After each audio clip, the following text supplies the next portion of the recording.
welcome to this month's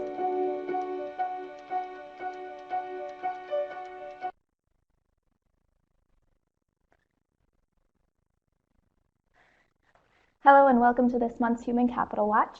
My name is Amanda Popila and I'm a researcher in human capital at the Conference Board. And I'm delighted to be with you today on our webcast about how to create employee moments that matter. So we'll be covering a few topic areas today. We'll start with how to attract, retain, and engage employees. We'll also talk about the critical moments that occur throughout the employee life cycle and how to make these moments the best that they can be for your employees. I'm also joined today by two practitioners who will discuss what their organizations are doing to make critical moments that matter positive experiences for their employees. So before we get into all of this and I introduce our guests, I will go over a couple ways that you can participate in today's webcast. First, please ask questions, participate with us today. You can do so by entering your questions or comments in the chat box that's at the bottom of your screen. You're able to download the presentation via the file download pod, also at the bottom of your screen. You can make the video or the PowerPoint bigger by clicking those 4 arrows in the top right-hand side of your screen. And we also ask that you complete a brief evaluation. So that pod will show up right as the broadcast ends today. It takes about a minute to complete, and we really take your feedback seriously. So we hope that you'll take a minute to fill out that evaluation at the end of the program. The program will be available on demand 48 hours following today's broadcast.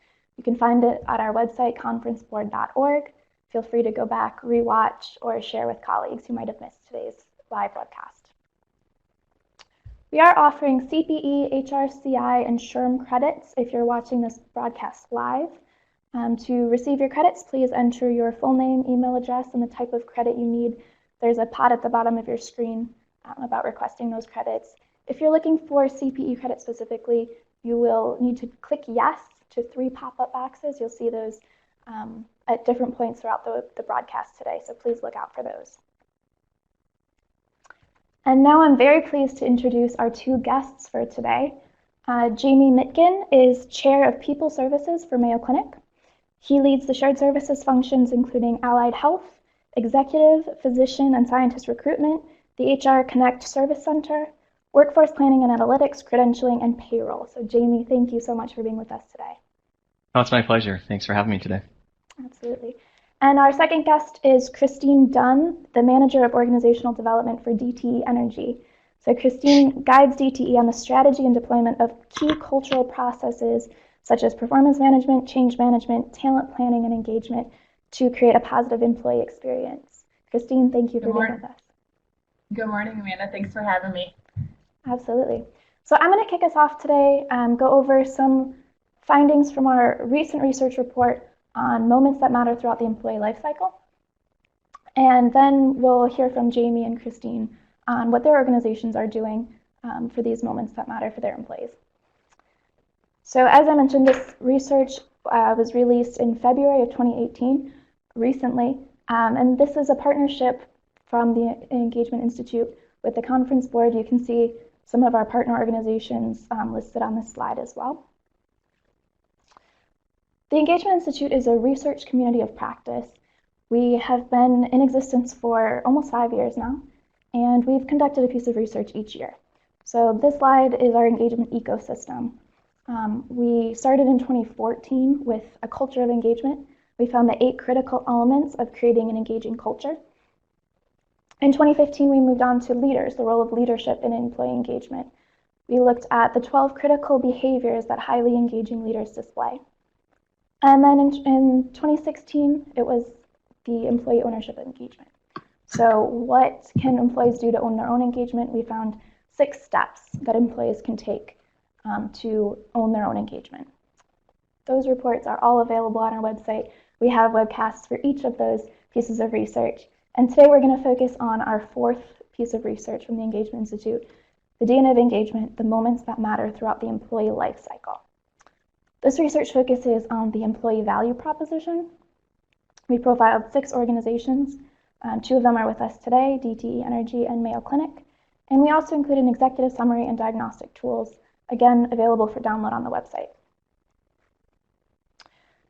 This is our definition of the employee value proposition that we used for the report. The EVP is really the contract between an organization and its employees. So the employee is giving extra effort, commitment, their productivity and performance, and in return, the organization provides a good place to work, benefits, and what else the organization can provide its employees to make their experience at work a good one, a positive experience. The first question that we looked at was what attracts employees, what keeps them engaged, and what retains them. To do this, we conducted a survey of employees at member organizations of the Conference Board. We surveyed about 750 employees, and about 150 of them were new to the organization, new hires. We asked them what attracted you to the organization, why did you decide to work where you're working? These were 10 factors that we included in our survey. And for those 150 employees, the job itself, the work that I do, was the most important factor, especially for millennials and Generation X employees. This was what attracted them to their organizations. Second, for millennials and Gen X, was the organization mission. For employees, location was also tied for second. But for baby boomers, the story was a little bit different. Baby boomers were looking for total compensation and the organization's reputation. So those were the two most critical factors for baby boomers who are a little bit further in their careers.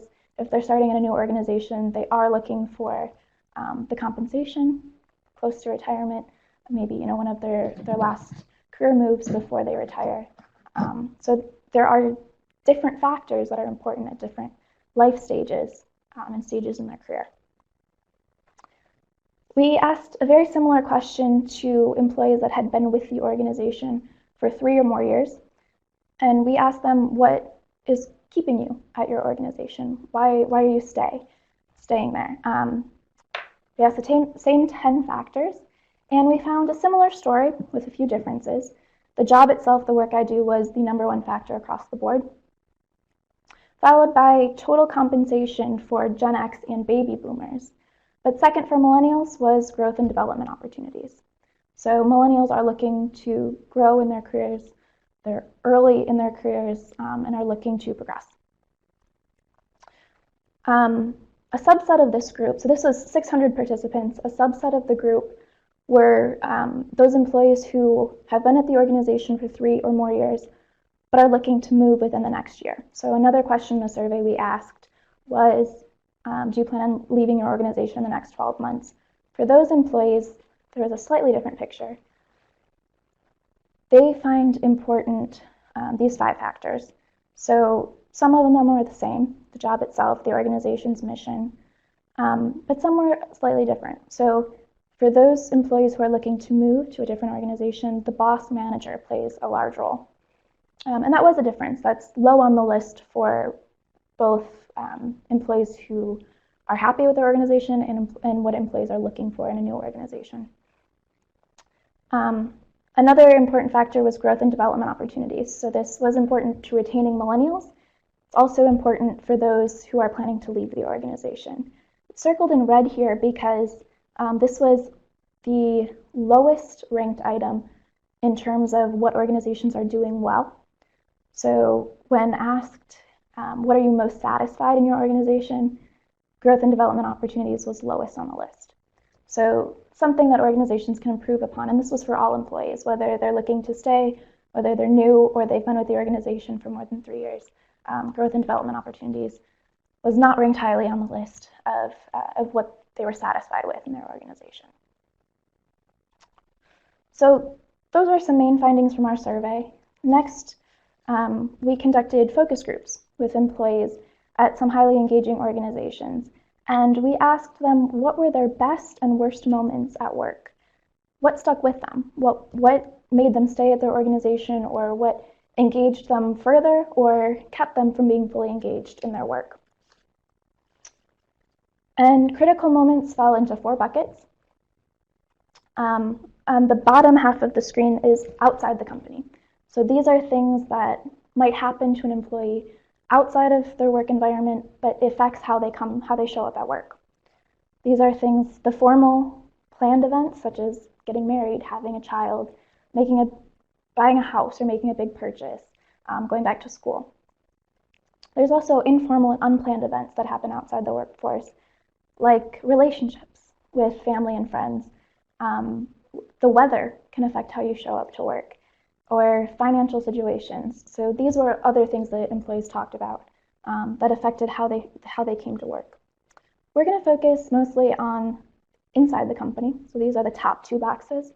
The formal planned events inside a company, things like the onboarding process, the performance review process, the events, so holiday parties and birthday celebrations, things that you plan for in the workforce, but really affect how employees see the workforce and the work they do.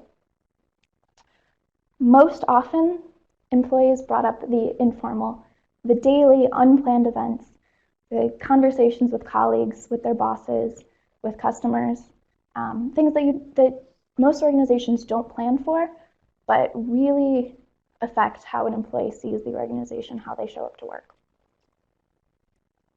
So when we spoke to these focus groups, we asked them their best moments at work. These were the buckets, the themes that came up again and again. Some of it was about the job itself, that we know is so critical to retaining employees. Some of it was about the mission, but most often it was the boss, manager, and coworkers.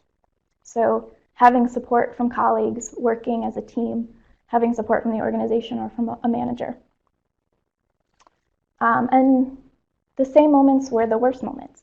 So not having support from a boss or manager, or not displaying teamwork, or having colleagues that were willing to step in and help out were some of the worst moments in these focus groups. In the report, we do share some examples and some best practices and ideas for what organizations can do to help shape these unscripted moments and actively engage employees to have positive moments in their careers. We're not going to cover this today because I do want to get into the practitioners. I know they'll share some of their stories. So we'll start off with Jamie, and I think that's the next slide. So Jamie, take it away. Thank you. Appreciate being here this morning. I thought I would just share some of the highlights from our portion of the profile, which is on the EVP, and then how do you reinforce that through programs and processes. So we'll obviously, with the short amount of time, we'll just cover the highlights of some of the things that we're doing from a Mayo Clinic perspective. The first thing I wanted to do is just talk a little bit about our history. We were founded by Dr. William Worrell Mayo, and these are his 2 sons, referred to as Dr. Will and Dr. Charlie, who are both accomplished surgeons, and really created what Mayo Clinic is today. We were the first integrated group practice of medicine, and this is probably our most significant contribution to medicine, actually. If you think about treating patients in a team, group, integrated way with different specialists coming together, that was really unheard of in the late 1800s, early 1900s. So they were really innovators in terms of how you provide medicine. We are a not-for-profit academic medical center. We're focused on patient care. We have a significant research activity focused on trying to provide better care to our patients. We have a large education shield. We have a graduate school. We have a medical school that perpetuates educating not only staff to come to work at Mayo Clinic, but also just for the larger healthcare world. And we just celebrated 150 years recently. In terms of our organization, we have about 65,000 employees. We have about 4,500 physicians and scientists. We're in several campuses in Florida, Arizona, and our home here in Rochester, Minnesota. And then we have health systems, some clinics and hospitals in Wisconsin and Minnesota. We're pretty proud of the fact that we're ranked highly in terms of a healthcare organization, ranked #1 in U.S. News and Report. Obviously, Diversity Inc., we're a top hospital system. And just a few things I thought would be interesting for you to know, and just in terms of contributions to medicine. 2 of our physicians received the Nobel Peace Prize for the development of cortisone back in the 50s. Computed tomography, or CT, was first developed and used at Mayo Clinic. And the kind of advancement of hip replacement, and the first hip replacement was at Mayo Clinic as well. And then at the bottom right of the picture, you can see recently, this was in the press, with our face transplant, where we took a donor face and actually literally transplanted that onto another individual. Just amazing work. And then, of course, we're trying to work with technology, and you can get help and information from Mayo Clinic by talking to Alexa. So just a few things that I think we've contributed over the years to medicine. Okay, so now we want to talk about our EVP, how it's differentiated and supported by reality. And when we talk about that is we want to make sure that the environment and the experience that people have actually match what we're promising. So when Amanda talked about the promise, and we'll talk about what we promise, making sure that that is reality when they get there. And then what we're doing relative to reinforcing that through programs and processes. So everything starts for us with our primary value. So when we think about our EVP, it's really about, you can't talk about that without the context of the needs of the patient come first. So we put the patient at the center of the decisions that we make, and I'll show you some examples later. But this value, if you went around and talked to all of our staff, 100% of the staff, I'm convinced, would be able to tell you our primary value is the needs of the patient come first. That's we put in the center. That's how we make decisions. And when we make decisions, we think about that. Connected to that, obviously, is our values. And so our main primary values, the needs of the patient come first, which is in the middle on the slide. And then we have 8 values, which we define as rich ties: respect, integrity, compassion, healing, teamwork, innovation, excellence, and stewardship. And these are critical values for us that we use throughout, as part of our EVP, before people even come to Mayo Clinic, and our employment branding, making sure that when we bring people on in the organization, that we're picking the right people that align with our values. These are critical, and we can't talk about all of these in detail given the time, but teamwork, as an example, is critical to us. I mean, that's how we do our work. If you're not a team-oriented individual, it's very difficult to work at Mayo Clinic. And so when we look for individuals and we talk about working at Mayo Clinic, we talk about teamwork.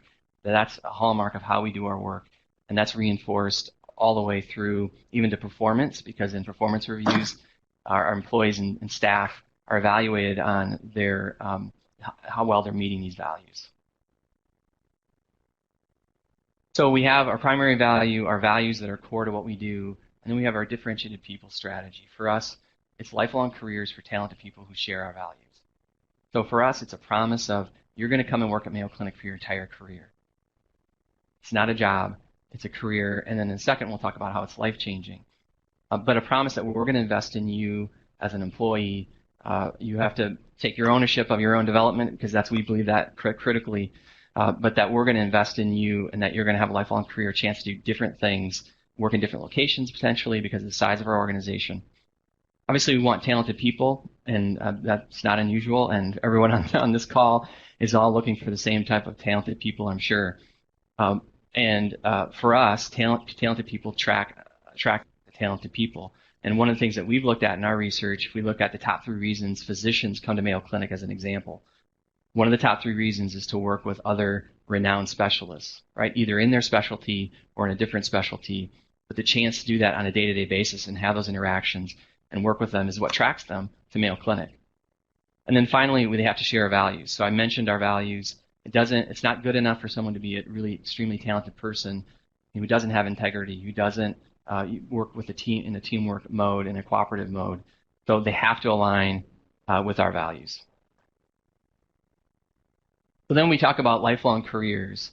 Our employment branding is all around life-changing, right? So we want to create and give the promise that you're going to have the ability to work with an organization that has a sense of purpose and mission that's amazing, that you're going to get the chance to change lives in the work that you do, and your life will actually be changed by the work that you do.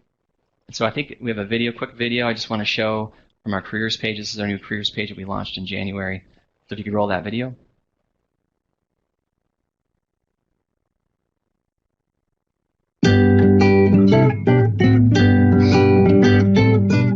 What if you could unlock nature's secrets by day and still have time for field research by night? What if you could shape your own career as well as an entire industry? Your office had 4 walls but no glass ceiling. What if you knew you were valued and respected? You were always encouraged to speak up, and you could be a superhero with a cape or without one. What if one place could give you endless job opportunities? The mission was always patience before profits. Resources were as deep as your desire to learn. What if your work and life were in balance, and the sky really was the limit? What if your career could change your life?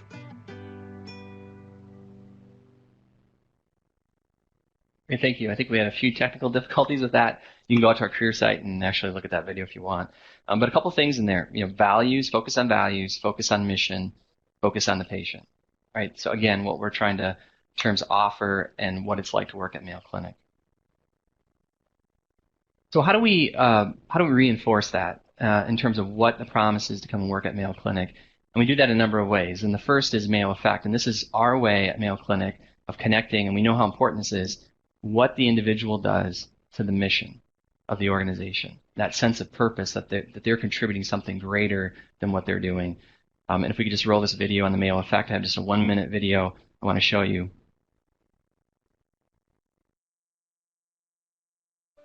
The Mayo Effect is our way of saying what we do every day makes a difference.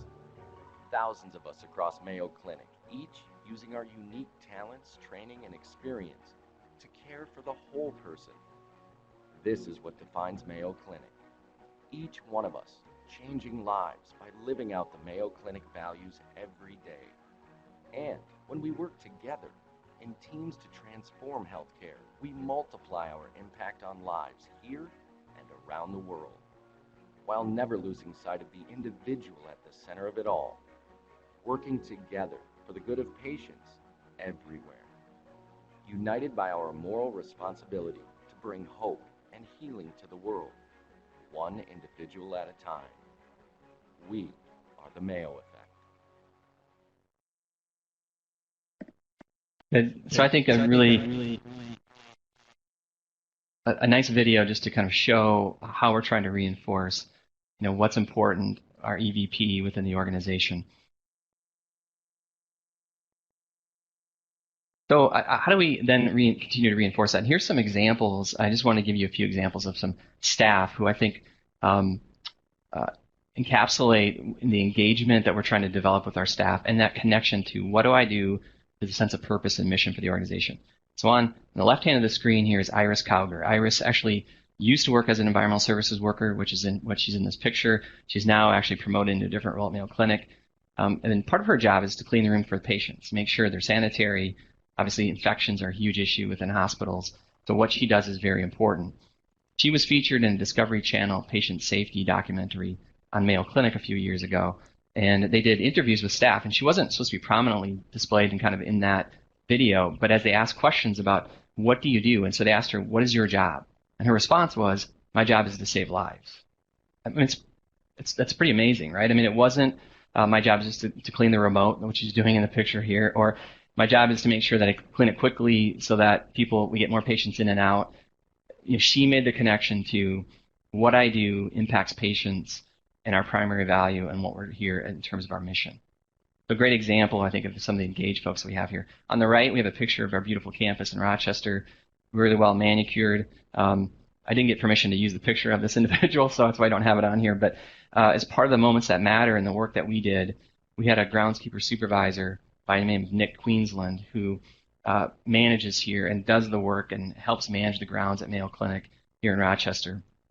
And they just do an amazing job. And he talked about in the last year what are the moments that really matter. And he spoke to when they get letters or comments from patients, which they do, say how beautiful the grounds are and how it made a difference, and just the total environment when people come here. And he makes sure that he passes that along to his staff so that they understand the connection between, even though they're not doing direct patient care, what they do is critical, again, to advancing our mission. So I just think two great stories I just wanted to share with some of our staff. We also reinforce it through patient stories, and we do this a lot through our publication called The Loop, and we have a newsletter. When we have meetings, large meetings with staff, we usually end with a patient story, or just so that we can end on a high note in terms of, again, what we're here trying to do for our mission. And I have two here. This is not an actual picture, but we'll just call this person Terry, who was seen recently at Mayo Clinic for colon cancer, and was referred to Mayo Clinic because of the seriousness of the disease. Good to say that he's in remission. But what's important about this is that through the care that he received and the work that he did with the nurses there and just the overall care again that he received from that team, he decided to go into nursing. And he is in nursing school and plans to work in nursing and oncology, which I think, again, we're trying to talk about life-changing for people. And these are patients that are deciding to go back and do something different. Hopefully he'll come and work at Mayo Clinic. We have lots of stories of our own employees who either themselves or a family member has care, and they may change their profession to work in more direct patient care, or someone that was impacted by it who now wants to come and work at Mayo Clinic. And so there's numerous stories that we try to use to try to make that point about life-changing career. The other patient story on the right was in the profile. This is actually an older story, but it's just an amazing story. It's Stephanie on the right, that's the actual patient, and Dr. Mike Ackerman, who's a pediatric cardiologist. And Stephanie, when she was 8 years old, had a heart transplant here at Mayo Clinic. So very serious. Good to say that, I'm proud to say that she survived, has done extremely well. Through her annual checkups and the connection she made with her physician team and everyone really that provided the care to her, she stayed connected. And actually, before she went in to have surgery, she asked Dr. Ackerman, am I going to live? And he said, not only are you going to live, but I'm going to be there for your first dance. So several years later, when she was 16, here's a picture of the two of them dancing at the prom, and they actually stayed connected. And so the story that we have actually in the profile is multiple doctors from her team went out at her wedding recently and did a dance all together. So pretty amazing stuff, and the type of thing that we try to make sure that we're sharing with our staff to make sure that they understand the connection to what we do. Okay, so in terms of programs and processes, our average tenure at Mayo Clinic is about 11.3 years, and we're not a heavily unionized work environment, so it's pretty amazing. It's not uncommon to have people working here 25, 30, 35, 40 years. And again, if lifelong careers is what you're trying to do, that's important, and we look at that number, and we have a couple programs in place that help reinforce that. One is a defined benefit pension plan, which I know most organizations have moved away from. We understand why. There's some cost obviously involved in those types of programs.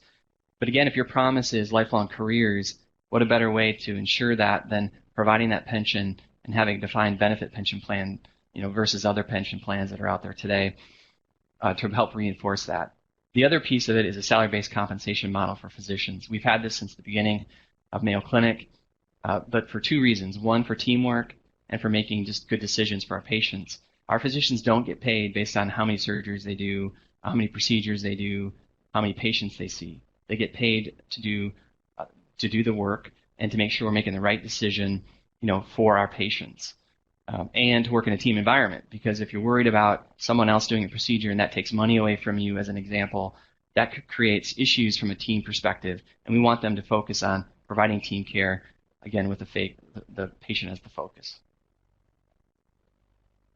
The other way that we reinforce is we're a committee-driven organization. And so we have a people and culture committee, and that committee is made up of physicians, a few administrative leaders, and then one or two HR staff. I'm one of those, and then our CHRO, who's also on this committee. And this group is responsible for strengthening and promoting our culture and values. And so most of our programs that we do from an HR perspective, have this as a parent committee, making sure that we're focused on those two items and delivering those and making sure that we have an environment where people want to be. And so we've done a number of things that I'll just tick through really quickly. Obviously, we do staff surveys like many organizations. We do them every year. We do them every quarter. We're looking at doing it more frequent basis. So we're always looking at how to do it better. But every other year, we do a major review where we ask every single leader to do collaborative action planning. We identify groups that have lower scores in terms of work unit culture and personal engagement, and those your work units are identified, and we do action planning with those, specific action planning, and then our CEO and CAO actually follow up on all of those within the organization. So we have huge commitment from our leadership. We're focused on well-being, so our committee is really focused on making sure that people are present at work, and if there's a lot of other distractions, they can't deliver the care to our patients that we need. So we got to take care of them so they can take care of our patients. We do a lot of listening sessions to try to get feedback from people, again, to make sure that promise is being fulfilled. Given everything that's happening externally, we've had a lot of dialogue about the external environment and our values, reinforcing our values as an organization. And that leads into a lot of work that we're doing in diversity and inclusion. 2015, we did a major survey on inclusion within our organization, and we're using that data, to make it a better place for everyone to work here at Mayo Clinic. And then finally, just recently, we completed #WeAreMayoClinic, which is our way to connect people and have those social connections with one another. And so we have a number of groups. If you're new to Mayo Clinic or you're a foodie, or you have a young family and you're looking for a spot to go, we can make these connections. We think that's really important for us to build, again, the kind of environment that we want to create back to our values within the organization.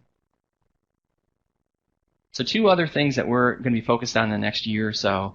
One related to our staff survey is a focus on leadership and how important that is to driving engagement and creating, the promise and the environment that matches the promise for our staff. And this is a sample of what we're doing with our leadership index score. So we worked with Mercer Sirota, who's our vendor, and we have 9 questions that we ask that we believe give us an idea of, at least from the perspective of the staff, how this leader is performing. And we're able to take this information. So if you look at this slide, we give them their index score, and it's a Likert scale 1 to 5. So the lowest can be a 9 and the highest can be a 45. And then we show our mean for Mayo Clinic, and then we give them the results of their scores. And we just roll this out to 3,500 supervisors and managers across the organization. And then we have online webinars and a toolkit around each one of these questions and how do they improve and advance and develop on each one of these questions.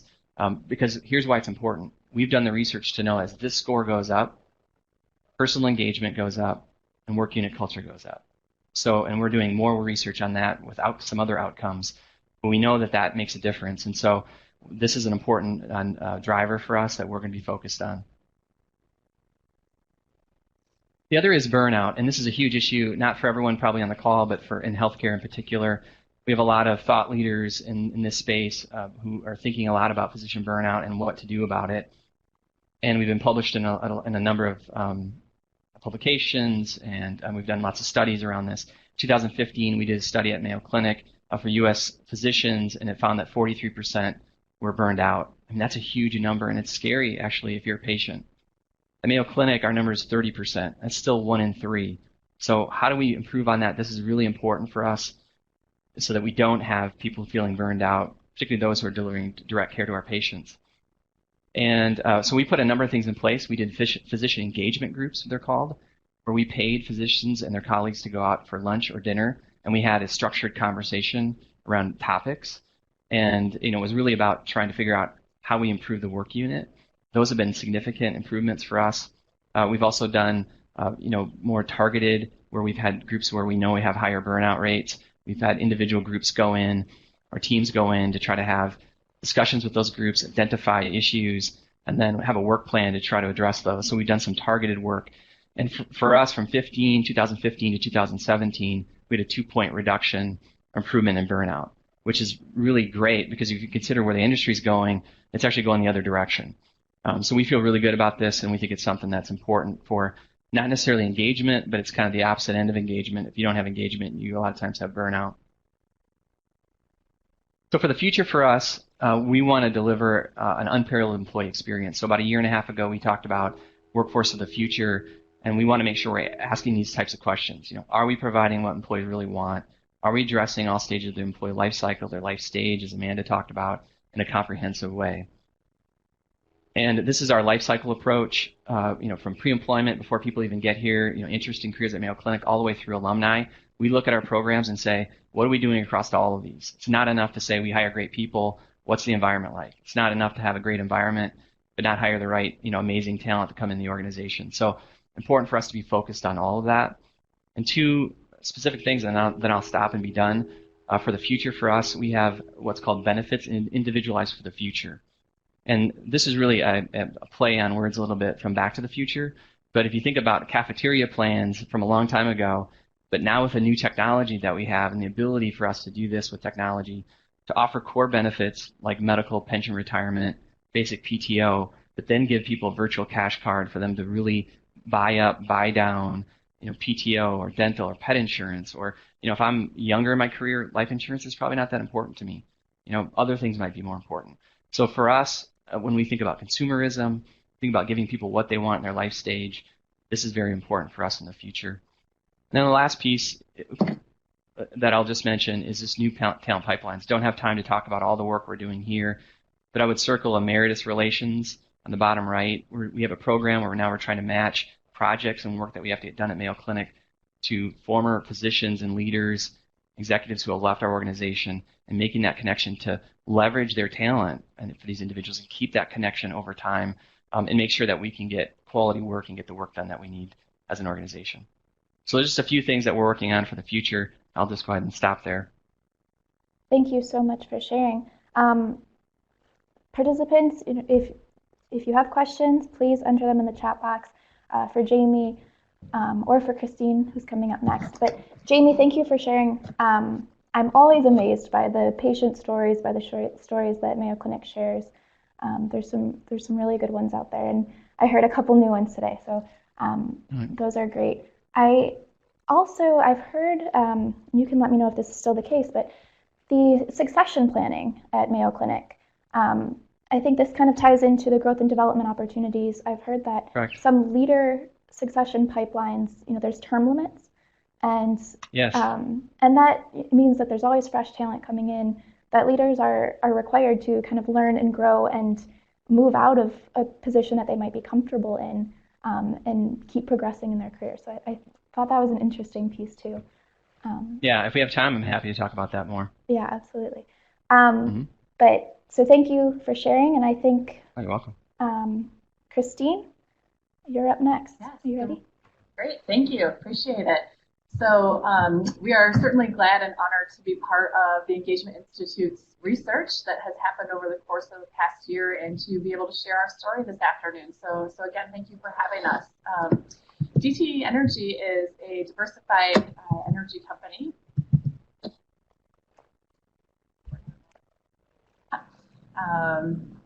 So we're a diversified energy company. That's a bit more about us. A large part of our business is in the regulated utility space. We serve about 2.1 million customers with electric, and also about 1.2 million customers in our greater Michigan area from a gas perspective. We have a growing part of our business that's not regulated. Thank you for moving that forward for me. And that really is around gas storage, pipelines, and power industrial and energy trading. So we are more than just your traditional utility company. We really are expanding and growing in areas outside of that space. All this work happens through the collective efforts of about 10,000 employees, and about half of those employees are represented by a union. They really are the driving force behind everything that happens at Dte Energy, and we really look to them to bring their best energy and focus to work every day. So if you can keep going on the next slide for me, I'm still not able to fast forward here. Thank you. At Dte, not only do we provide critical infrastructure and service to the communities where we live and serve, we have an aspiration to be a force for growth and prosperity. And that's really important when you think about our employee value proposition and the culture that we're trying to create here. You'll see in the picture and the graphic on the slide right now how this translates into our employee experience as I share a little bit about the progress we're making in that space. Really, the intention is that this work is helping us to attract and retain that high caliber talent that Amanda talked about earlier. And it is realizing and keeping that promise of what it means to work here at Dte Energy. So we started our journey a long time ago, back in 1998, and we started measuring engagement back then, and it was a bit of a rocky road and a rough start for us, I would say. And I don't think in 1998 we would have imagined ourselves on a webinar with the Mayo Clinic talking about our culture and the work that we've been doing. So we have certainly made some awesome strides. One of the significant catalysts for us was back in 2008 when we experienced the economic crisis. And at that time, it really was evident that if we were going to weather that storm, and that storm was monumental in comparison to the regular wind, snow, and ice storms that often challenge our teams to keep the lights on here in Michigan. We really needed every employee to give it their best, to really bring that energy and focus to the work that they were doing. So as an organization, what we did is we embedded engagement into our corporate priorities. And you can see that there in the middle section of the slide where it talks about highly engaged employees. We also incorporated it in our values. where people are bringing their best energy and focus to work. And most recently, several years back, as we began to frame a new learning and development structure for our organizations, we added it there too. So the level of visibility and consistent commitment to engagement has made it a very sticky part of our culture. And actually, that aspect of working at Dte Energy will really carry on no matter who's leading the organization. So when you think about that as an employee, and part of the reason why you're here, it's really, really encouraging to know that it's such a deep part of what we do. So there are lots of different things that we do and work on to keep engagement top of mind and bring our employee value proposition to life. I want to share a few of them with you today. One recent way is that we asked employees to talk about what engagement meant to them. And we incorporated that into our quarterly CEO video, where he's sharing updates with the entire organization. I want to share just the first minute and a half or so with you today. So we have a video that if somebody could roll that for us, that would be wonderful. Thank you.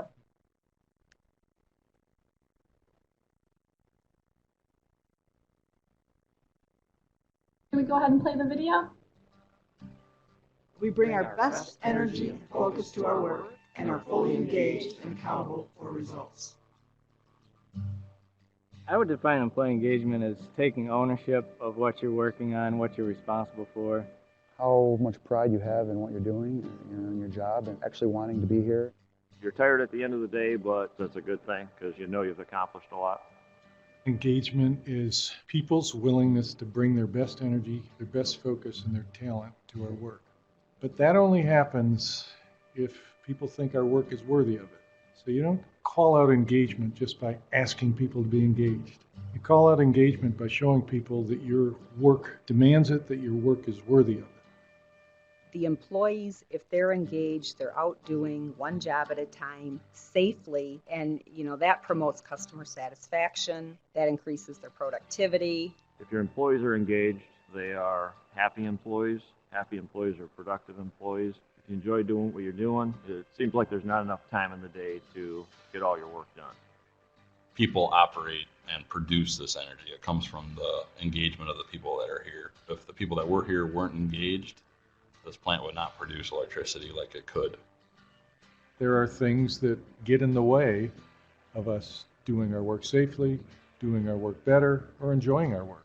And part of the role of these discussions around engagement is to discover what those things are and deal with them. And when we deal with them, we find that work is a lot more fun, and we can do a lot better work for our customers as well.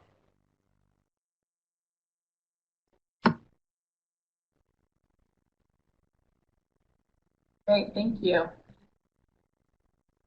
So, this is just one example of a little thing that we do here at Dte Energy. And what I will say is all those little things are actually really starting to add up for us as an organization. So if we can move to the next slide. When we met with the Engagement Institute last year, next slide, please, thank you. When we met with the Engagement Institute last year, we were coming off of our safest year yet as an organization. We had made some really significant strides from a safety perspective. And you can see on those charts there, as our engagement has improved over time, so has our safety. We did have a little bit of a setback in 2017, you see there, but I'm really happy to share with you that in 2018, we are tracking even more positively than we did in 2016. And as a team, we've been able to leverage the work that we've done from an engagement and culture perspective to reestablish ourselves as best in class from a safety perspective. You can really see what a positive employee experience and culture has had on our safety over the past decade, and that's critically important to the work that we do. It's dangerous work, it's hard work, and it's important to organizations like the Mayo Clinic and the other local hospitals that we serve, right, to keep their lights and their power on so that they can do their work and their job. So if you go ahead and move to the next slide. Another way which we are working to keep engagement at the forefront is around our learning culture and our development culture. So recently, we actually created a whole new employee experience for our onboarding process. We call it Power Up. So instead of your traditional kind of one-day orientation that you might get at the front end of work, you are now experiencing a whole new program that starts before you hire and goes all the way through till after 6 months you're here. So it's just a much more robust experience for people when they join the organization. And it's an opportunity to really connect with our values, our aspiration as an organization, and we really, really are seeing some good positive pieces from that. You can go ahead to the next slide. One of the most impactful pieces of the new program is actually called our Fuel Day, and it's happening today. So there's a lot of people right now in another place working really hard to create a super, super exciting experience for our new employees. What happens at Fuel is that our new employees, they're about 60, 90, 120 days into their employment with Dte Energy, spend a half a day with our senior leaders, connecting to our values.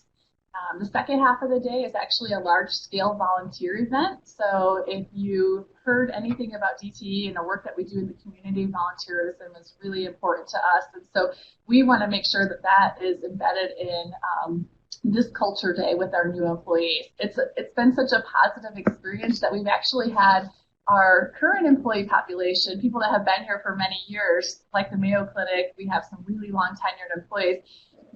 They're asking, hey, how can we have a Fuel experience to reconnect to our values and our purpose? So that to me is a great testament of the work that we've been doing when we have people that are asking to get involved in that type of experience, even though they've been working here for a really long time. Next slide. The same year, we also launched our first annual Purpose Film Festival. So when you think about maybe a traditional utility company, some of the things you're seeing on the screen right now might not be what you're expecting, but we are really trying to create a culture and an organization that competes not just with other utilities for top talent in our region, but really any organization in our region. And so we had a successful annual event, and we're actually expanding our Film Fest this year to be a film and arts festival. So employees, leaders, teams of people, individuals are able to express their connection to our purpose, why they enjoy working at Dte Energy. And so we screen the films at a actual film festival, and our CEO, Jerry Anderson, announces the winner, and we have quite a celebration. And then that video really is a broadcast for the organization. It's just a cool part of some of the culture work that we're doing here. Go ahead to the next slide. Beyond onboarding and culture-driven events like the Film Fest, the other thing that we're really focusing on right now is policy and practices, and what is the impact of our policies and practices and how people experience Dte Energy. So last year we had a couple really impactful changes that happened in our organization. The first one was we moved away from a very traditional dress code and dress code policy to dress for your day guidelines. And so now people have the opportunity to evaluate and assess what's on their plate for the day and to dress to the level that they feel comfortable. And it is really just been a good signal to the organization around empowerment and trust. And that's what we're really working heavily on right now, is how do we increase those signals to our employee population that they should feel empowered to do their best work, and that we trust them to do that. So that's a big part of our focus that we're on right now on our journey. The other piece is we expanded our parental leave policy. So we had a pretty great policy from a mother's point of view, but from a father's point of view, not so much. So at the end of 2017, effective at the beginning of this year, we now are granting 4 weeks paid leave for fathers and an additional 4 weeks on top of time that was already allocated for mothers to experience child bonding with their new one. And actually, as a mom of almost a 6-month-old baby recently, first-time mom, it's just been such a great opportunity to balance the transition back to work for myself. And I know there are a lot of employees who have really appreciated this new set of policies that are in place. We're continuing to look. So we have quite a number of other policies that are on deck that we're already in process of reviewing right now. And the big question and the filter that we're using as we think about those policies is this creating a positive employee experience, and is this helping us to meet our employee value proposition for, fulfill that promise, so to speak? The last two things I'll mention before I stop and leave time for questions from the audience, if there are any. I want to wrap up with a couple thoughts around really the virtuous cycle that's created when you fulfill your promises to employees.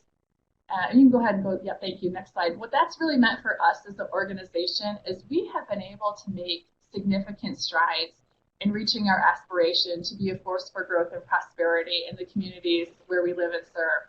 So what you're seeing on your screen right now is actually a rendering of a new community park in downtown Detroit that was an abandoned, overgrown parking lot that wasn't being used at all. People weren't even leveraging it as parking space. And last year, if you go to the next slide, we actually made that vision a reality. We opened Beacon Park, bringing just a whole new level of life and energy to this part of the city, which really kind of felt disconnected to the rest of downtown Detroit. We were sort of in a neighborhood all of ourselves, our headquarters building, and we wanted to start creating connections to the bigger community. So now Beacon Park is open, and we have yoga classes there on Sunday mornings, and cycle classes, and food trucks, and fitness events, and sports leagues, and movie nights, and this past weekend, March Madness events, and St. Patrick's Day events. And so it has just been a phenomenal experience and a really awesome way that we've been able to connect not only our employees when they're here working during the day, but also the rest of the community and other employers downtown to the revival of the city. And then the last thing I want to share is just something that I know all of us at Dte Energy are really proud about. Our reach is actually going well beyond Detroit and Michigan. So we are part of one team and one mission, and that is to restore and repair the power grid in Puerto Rico. So we have our second wave of employees in Puerto Rico right now, really accelerating progress for those communities of turning power back on. And you can learn more about our efforts with Puerto Rico at empoweringmichigan.com. It's just really exciting to see our employees so fully giving back to a community in need. And this is possible because of the engagement and the commitment that our employees have, and Dte Energy as an organization as a whole. So to me, it's kind of like when we think about our employee value proposition, our culture, our engagement that we're trying to create here, this is like this is it coming to life, and really a good demonstration of what it is that we're trying to do here at Dte Energy. So I will stop now and let Amanda take over, and happy to answer any questions. Absolutely. Thank you so much, Christine. You mentioned we did visit for the Engagement Institute. We got a chance to see the Dte Energy campus. And that was, I believe, last May. It was almost a year ago now. And it's amazing to see the progress that's been made even in the short amount of time. So thank you for sharing. Yeah, you're welcome. Yeah, we did get one question in, and I think we have a couple minutes for Jamie. Can you share a little bit about, I know I mentioned the succession planning process. Can you share a little bit more about that in the couple minutes we have left? Absolutely. So I would say, just to frame this, about 8 years ago, we really doubled down on succession planning within our organization. We created an Office of Leadership and Development. We created an entire business plan, and it wasn't that we weren't doing it. We just weren't focused enough. Both administratively, but probably more importantly on our physician side, where generally, so just so people have an understanding of how we're organized, we have a physician leader who's our CEO, and we have an administrative leader who's our CAO. We have a dyad approach in terms of leadership in our organization, and that's how we lead. And so it's important for both those audiences, administratively and for physician leaders, that we have, a process in place that's robust, that people are going to have these discussions. And so we have pretty clear expectations of all of our leaders to be having development discussions with their staff, and to hold succession discussions with their leadership team, and have succession plans. And so we assist that through our leadership group. We spend most of our time obviously at the top of the house or the highest level positions in the organization. But a lot of our business partners are now working in lower level parts of the organization to make sure that that's all happening. What's unique about our physician side, just this perspective, this was in our profile, is we have our physician leaders rotate. So about every 8 to 10 years, we have a new leader of cardiology, for example, or radiology, or even our CEO. So we just announced our CEO, Dr. John Noseworthy, stepping down. We'll have someone named to replace him by August. and that person will take over in January of 2019. So this rotational leadership is a really important concept for us for lots of reasons I don't have time to explain. But we needed to make sure that we had a process in place to take care of that we had the right benches in place to do that. And as leaders rotate out, one of the issues we found is that someone could be in their early 50s and they're no longer a leader. What do they do?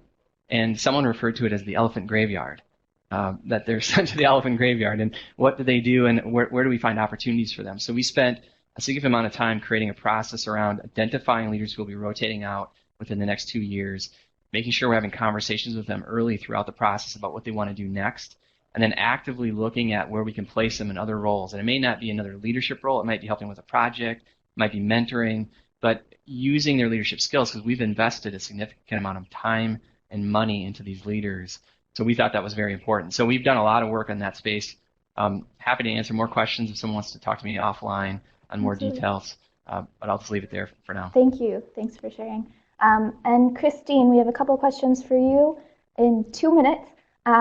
Yes. So do you offer time off for volunteer work, especially in Puerto Rico? And recognition policies.